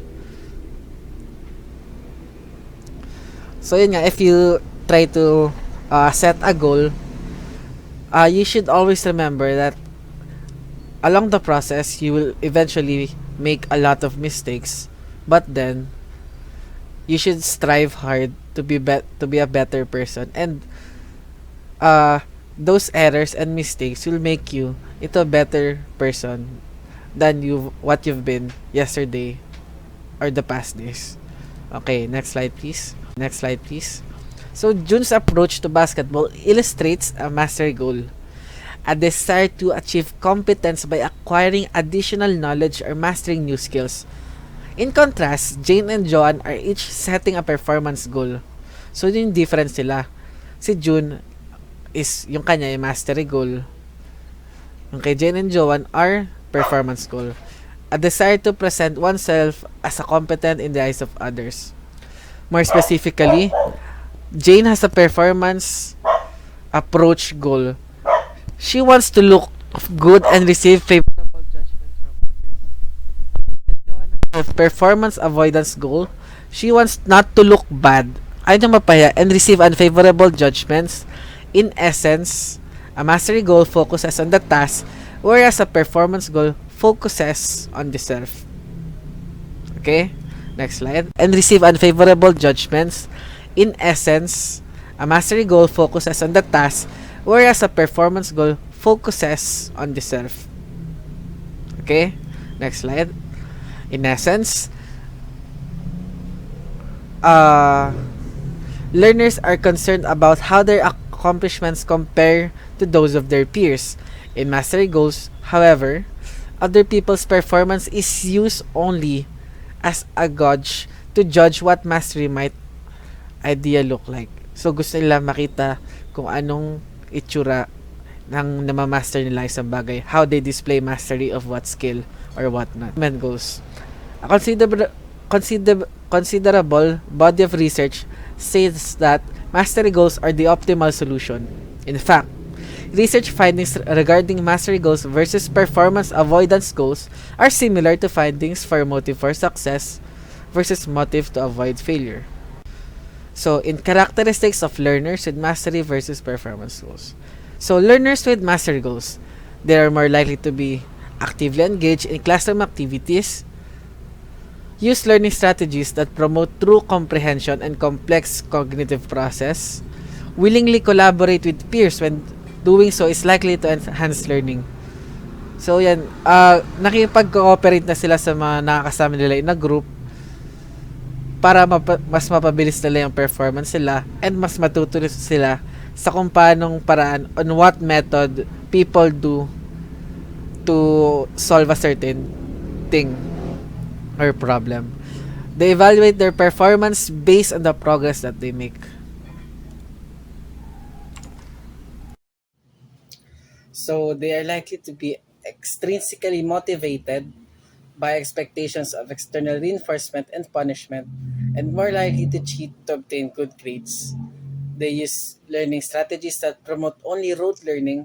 Example of this is repetition, copying, word for word memorization, and they may also procrastinate on assignments. So in these performance goals, they evaluate their performance in terms of how they compare with others. Hindi yung in terms of the progress that they make. Dahil para sa kanila, yung performance nila, kailangan mas maganda or mas malayo or mas maganda yung output kaysa sa kasama nilang peers. Okay, next slide please. Origins of achievement goals. In some cases, mastery goals come from within. People are more likely to have mastery goals when they have high interest in a topic. So kapag gustong-gusto na isang bagay, mataas ang chance that they will really master or learn that certain topic. For example, when my son Alex was about 12 years old, his interest in lizards led him to subscribe to an adult level herpetology magazine and read every issue from cover to cover. Similarly, people interested in antique automobiles might tinker with the Ford Model T engine until they know the engine inside and out. So, what they're trying to say here in these examples ay, when you really are interested in a certain topic or object, you try to interact with it, you try to engage more so that you will learn and explore uh, that area. Okay?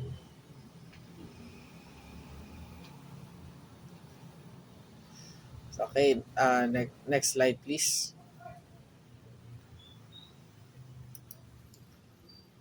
Work avoidance goals. As you've just seen, students sometimes want to avoid looking bad as they perform classroom tasks. So, ginagawa nila, mas pinapapangit nila yung performance nila so that others would not see them as a good student or a good person. So, para they won't be given much more difficult tasks to do. But on other occasions, they may want to avoid having to do classroom tasks at all. Talaga tinatamad sila or at least to exert as little effort as possible. In other words, they may have a work avoidance goal. So yung iwas na iwas sila sa gusto nilang gawin, they avoid the work. Students with work avoidance goal use a variety of strategies to minimize their workload. For instance, they may engage in off-task behaviors, solicit help on easy tasks and problems. They pretend that they don't understand even when they do. Kasi nga, tinatamad sila, they would always have reasons to avoid the work that they can do. In other words, students are most likely to have work avoidance goals when they have neither intrinsic nor extrinsic motivation to achieve instructional objectives. So kapag wala nagdadrive sa kanila, they are most likely to have work avoidance goals. Kasi tamad na tamad talaga sila. So students with work avoidance goals may thus be among teachers' biggest challenges. Yan yung pinakamahirap na maka-interact na isang teacher. Paano nila i-handle yan? Kasi, wala, ayaw nila gumawa eh. Pero syempre, a punishment will be waiting for them. Teachers will have to use a variety of motivational strategies, probably including extrinsic reinforcers, yung may kasama na ngang reward or incentive, to get them engaged in and eventually committed to mastering important academic topics and skills. So, kailangan may include na silang something para lang gumawa sila. Okay, that would be all. So now I'm going to tackle about the effects of attributions. Effects of attributions appear to have a significant influence on learners' performance and achievement in the classroom settings.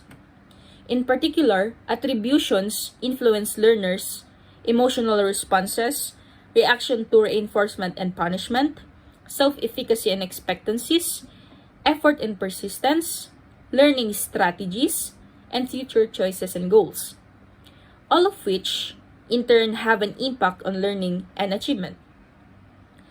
The first one is emotional responses to events. Learners are, of course, happy when they succeed and sad when they fail.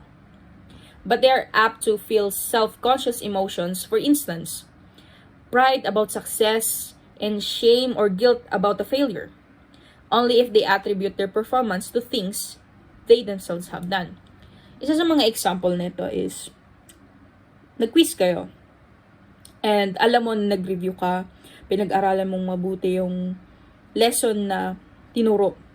So, yung nag-quiz kayo, na-perfect mo. So, kapag nagtanong na yung classmate mo, uy, sis, ilan ka? Sasabihin mo, ay, 100, ganun. So, siyempre, you feel proud. But then, may isang instance dito is, after mag-discuss ng prof nyo, is nagpa-quiz siya. Sige, bibigyan ko kayo ng 20 minutes, then mag-quiz kayo. So, syempre, alam mo na, ay, alam ko na yan. Madali lang naman yung tinakel. Ganon. So, ang mangyayari, hindi ka magre-review sa 20 minutes na binigay. And then, ang ending is, mababa yung score mo. Hindi pa umabot sa passing rate. So, ang magiging result or magiging response mo sa event na yon, or ang emotional response mo sa event na yon is, magiging malungkot ka or disappointed. Sometimes nga is, hahanap ka pa ng someone to blame. Like for example, konti lang naman yung binigay na time allotted, right? And minsan, ang boring kasi magturo ni ma'am, kaya hindi ko masyadong nagets. Like that. So moving on, reactions to reinforcement and punishment. People's interpretations of the reinforcements and punishments they experience. For example, whether they think an event is the result of something they themselves have done or instead of the result of something that has been done to them, influence the long-term effects of reinforcement and punishment are likely to have. For example, based on my experience, when I was grade 8, nahuli ako ng mom ko na nanonood ng 6 a.m. na. So, hindi na siya normal na tulog para sa mga bata, right? So, ang ginawa niya is, kinonfiscate niya yung gadgets ko, especially yung phone ko, para hindi na ako makanood and matulog ako ng maaga.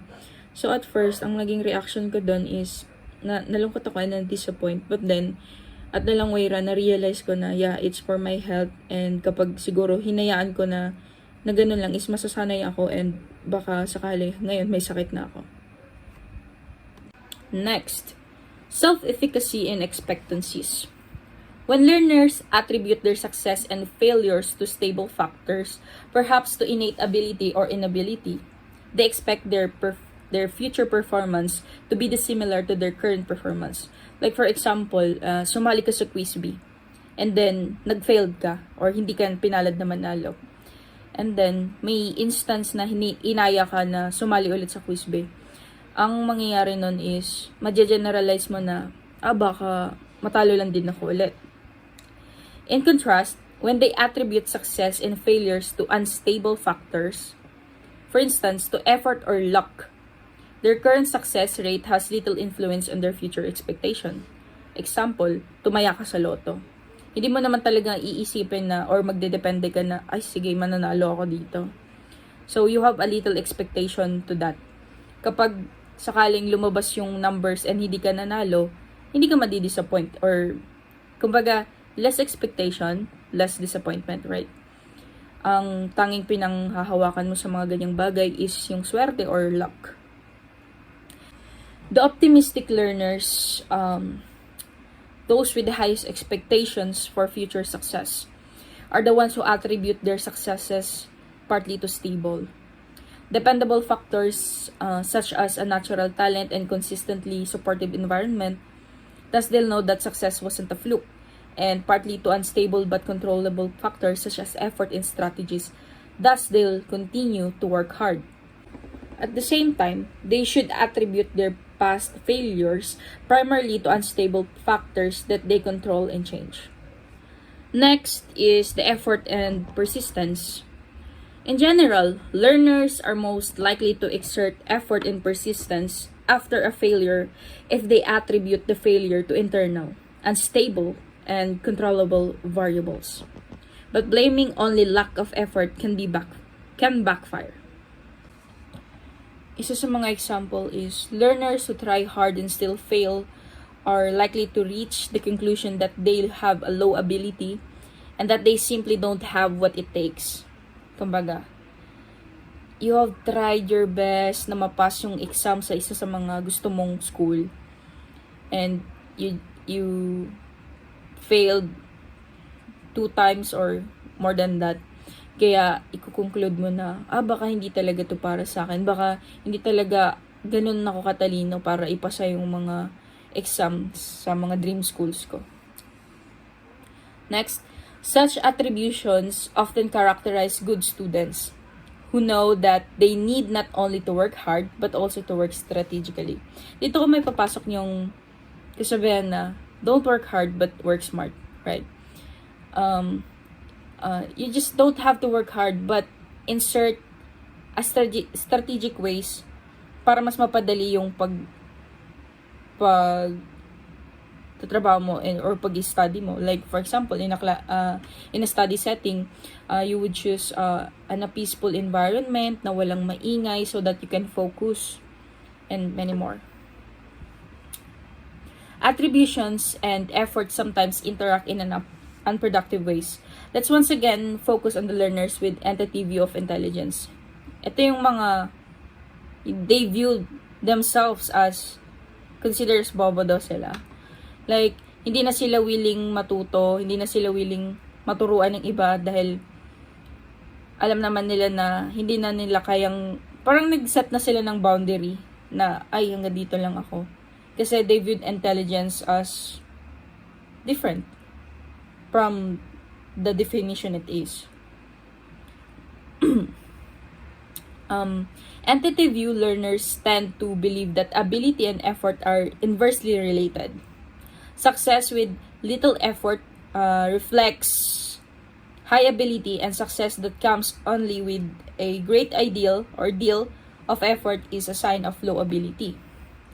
For such individuals, effort is double-edged sword that causes harm either way when it swings.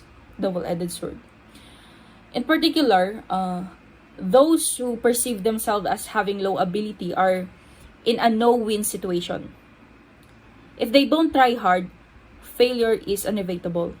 If they do try hard and fail anyway, they look stupid. At least in their own eyes. Thus, many of them don't try very hard. That is, they self-handicap. Perhaps as a way of saving face and hiding their self-perceived low ability, they may also decide that the activity is worth doing. In other words, they attach little value to it. Yeah. Less expectation, less disappointment. Learning strategies. People's attributions and resulting expectations for future performance clearly affect the cognitive strategies that apply to learn tasks. Students who expect to succeed in the classroom and believe that academic success is a result of their own doing are more likely to apply effective study strategies, especially when they are taught such strategies. In learning strategies, dito mapapasok yung mga students are also more likely to be self-regulating learners and to seek help when they need it. Ito yung mostly mga students na kapag hindi nila ganun ka naintindihan yung mga tinakal, is magre-raise sila ng questions, engage nila yung sarili nila para mas ma-elaborate sa kanila yung mga bagay na hindi nila naintindihan sa lesson or kahit sa ano pang bagay. In contrast, students who expect failure and believe that their academic performance is largely out of their control often reject effective learning strategies in favor of rote learning approaches. Ito yung mga tao na or mga students na in avoidance na sa new learnings. Kumbaga, they set themselves na, ay, hanggang dito lang ako. So, if you have something na gustong ituro sa kanila, i-set aside nila yon or kumbaga, i-reject nila yung idea na tuturuan kasi nga, ando doon na lang sila sa comfort zone nila. Lastly, is the future choices and goals.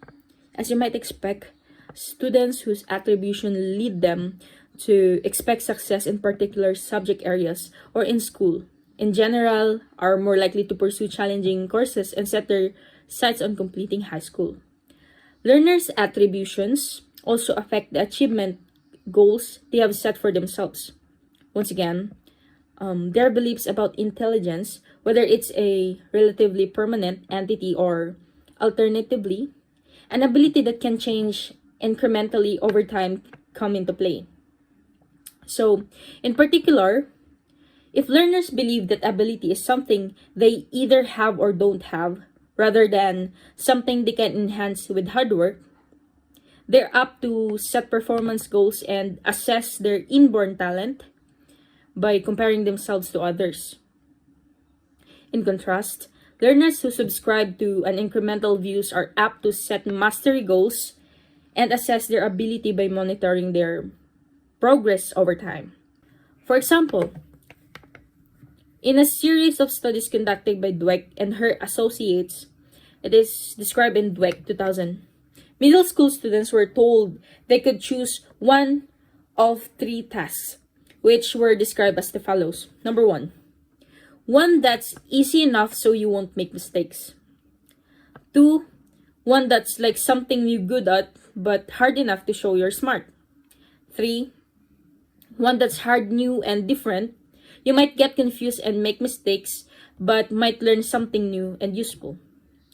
So, it shows that students with entity views were more likely to choose either task 1, which consistent with a performance avoidance goal, or task 2, that consistent with a performance approach goal. In contrast, students with incremental views more often choose task 3, that is consistent with a mastery goal. Factors influencing the nature of attributions.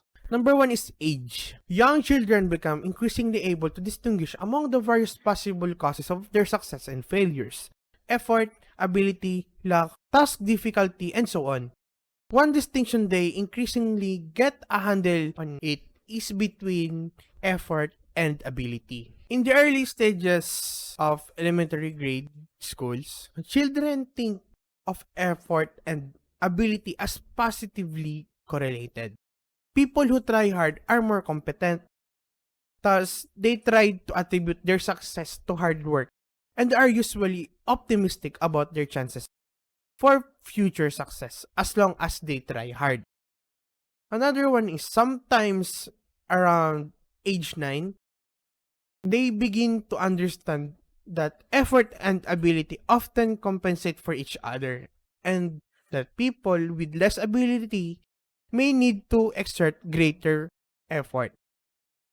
Many begin to attribute their success and failures to an inherited ability that they perceive to be fairly stable beyond their control. So, with age, learners increasingly acquire an entity view of intelligence. They're usually successful at school tasks. They have high self efficiency for such tasks. If instead they often fail, their self-efficacy is likely to plummet. This state of affairs can lead to a self-fulfilling prophecy, a situation in which a person's expectations about the future events created condition through which those expectations become reality. Next slide, please. The next one is the situational cues. Characters specific to the situation at hand, especially those that are easily noticed, can influence learners' attributions. Features of the task being performed are one influential characteristics. An example will be a complex math problems are perceived as being more difficult, and so failure to solve them can readily be attributed to task difficulty rather than to internal causes. The performance of peers provides another cue. Failure is apt to be attributed to task difficulty. If everyone is failing, whereas it's more likely to be attributed to an internal source if others are succeeding. Next slide, please. Verbal and non-verbal messages from others. Just as people form attributions regarding the causes of their own performance, they form attributions for other people's performance. Locus, stability, and controllability are as relevant to people's attributions for other individuals as they are to people's self-attributions. Probably the most important dimension from an interpersonal standpoint is controllability. Other people like parents, teachers, peers, and so on communicate their attributions for learner success and failures in a variety of ways. In some cases, they communicate attributions verbally and explicitly. For example, consider the things a teacher might say about a student's success. That's wonderful. Your hard work has really paid off, hasn't it? You've done very well. It's clear that you really know how to study. You did it. You are so smart. Terrific. This is certainly your lucky day. Also, consider the statement a teacher might take about a student's failure. Why don't you practice a little more and try again? Let's see whether we can come up with study strategies that might work better for you. Maybe this is just isn't something you're good at. Perhaps we should try a different activity. The last one is maybe you're just having a bad day. All of these are well-intended comments, presumably designed to make a student feel good. But notice the different attributions they imply. In some cases, success or failure is attributed to controllable. Controllable behaviors, that is to hard work or lack of practice, or to attribute to uncontrollable ability, that is to being smart or not good at something. And in still other cases, an outcome is attributed to external, uncontrollable causes, that is to a lucky break or a bad day. Next slide, please. People also communicate their attributions and indirectly their beliefs about learners' ability level through the extent to which they praise or criticize the learner's performance and through the emotional reactions they convey. For example, frequent praise is often a message that learners' success are the results of their efforts. However, by praising the learners for easy tasks, people may simultaneously communicate that success wasn't expected. In other words, that the learners has low ability here. Then we see a perspective very different from that of behaviorism. Behaviorists propose that as reinforcement, praise should increase the behavior it follows. From the standpoint of attribution theory, however, praise can be counterproductive for easy tasks. If it communicates low ability, learners may be unwilling to exert much effort on later tasks. Praise for effort is likely to be effective only when learners have exerted the effort. Next slide, please. Reactions to a learner's failures communicate attributions as well. When people criticize, expresses anger about it, and perhaps punish a learner's poor performance, they convey the message that the learner has sufficient ability to master the task and simply isn't trying hard enough. But when people express pity or sympathy for the same performance, they communicate their beliefs that the learner's uncontrollable low ability is the reason for the failure. Next slide, please. Another way in which adults communicate their attributions is through the amount and kinds of help they provide. For example, although teacher assistance is often an important source of scaffolding for difficult tasks, it can be counterproductive if students don't really need it. When students struggle temporarily with a task, unsolicited help from a teacher may communicate the message that they have low ability and little control over their own success and failures. In contrast, allowing students to struggle on their own for a reasonable amount of time, not to the point of counterproductive frustrations, of course, conveys the belief that students have the ability to succeed on their own. Next slide, please. So, the next one is called culture. People's cultural backgrounds influence their attributions as well, particularly with respect to the controllability dimensions.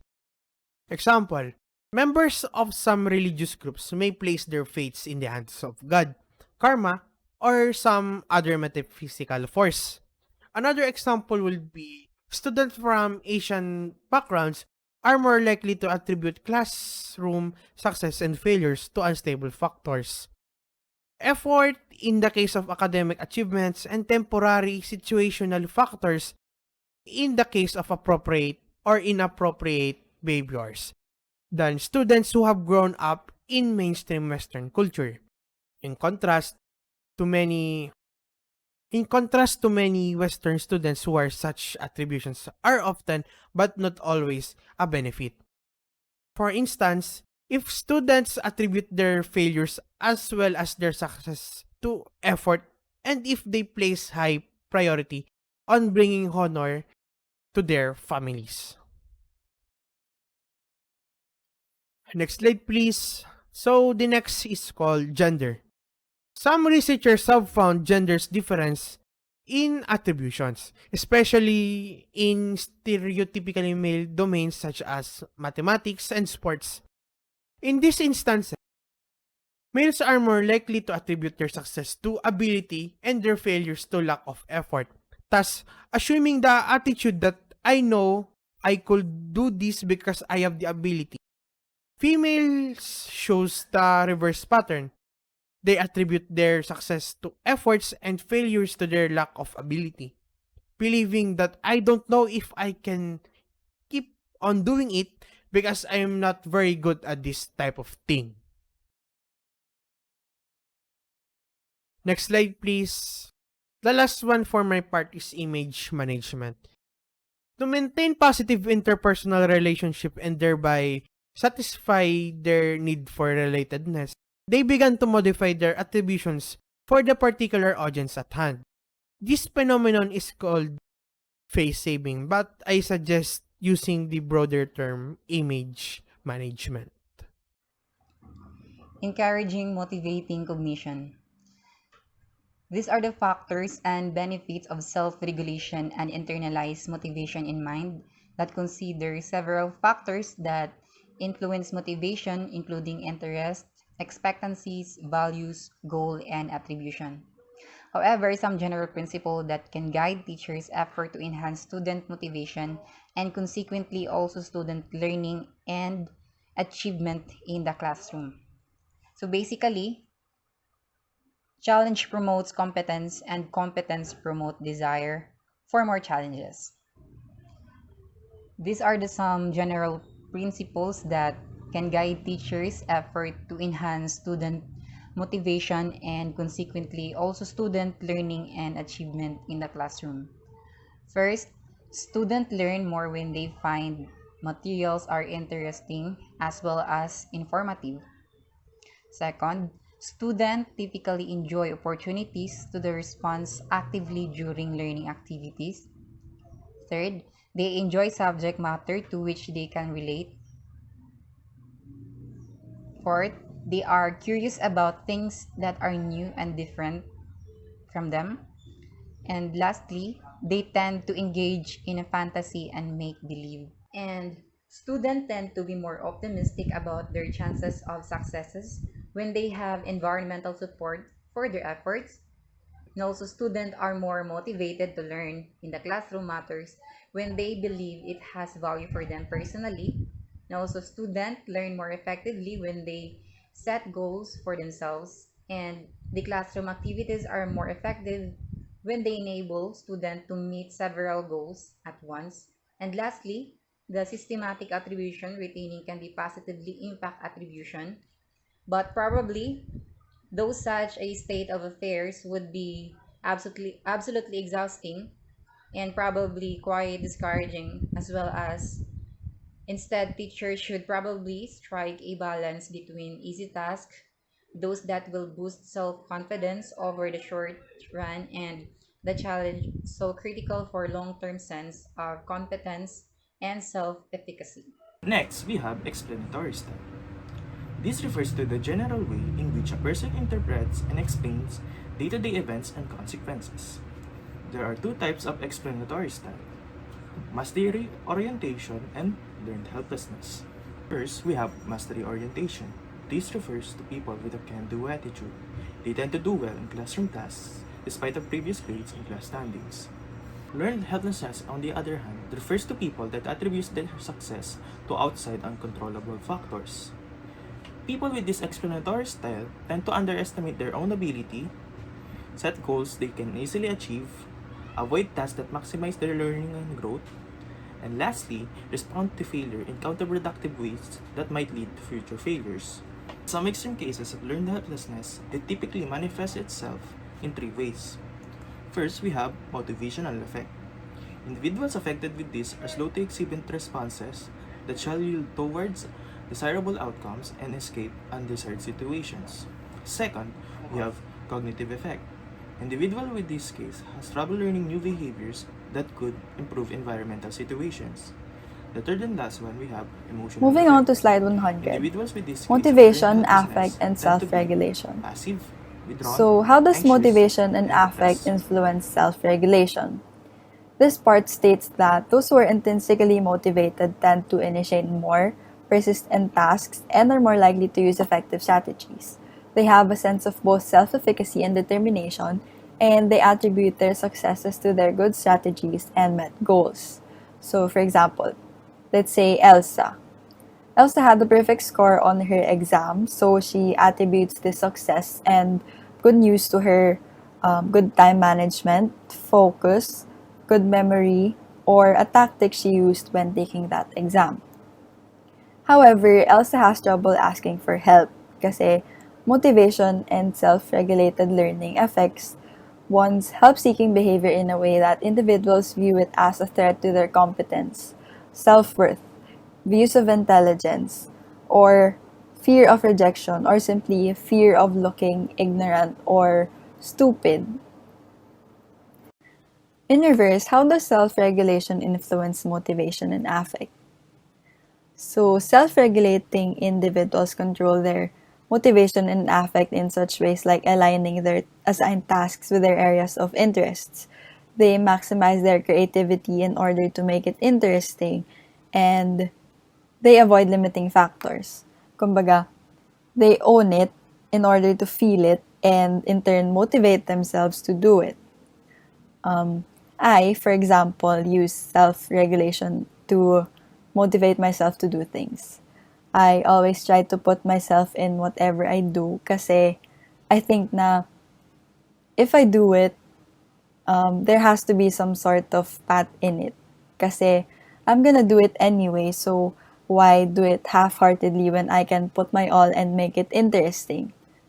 So, yes, individuals who also use self-regulation to motivate themselves focus on positive attributions, set affirmations, and impose healthy consequences on themselves, like not allowing themselves to watch Netflix if a task is left unfinished or not getting that slice of cake, and the like. So, as opposed to the first, this results to enhanced self-efficacy and motivation. So, that would be all for motivation, affect, and self-regulation. Next presenter, please.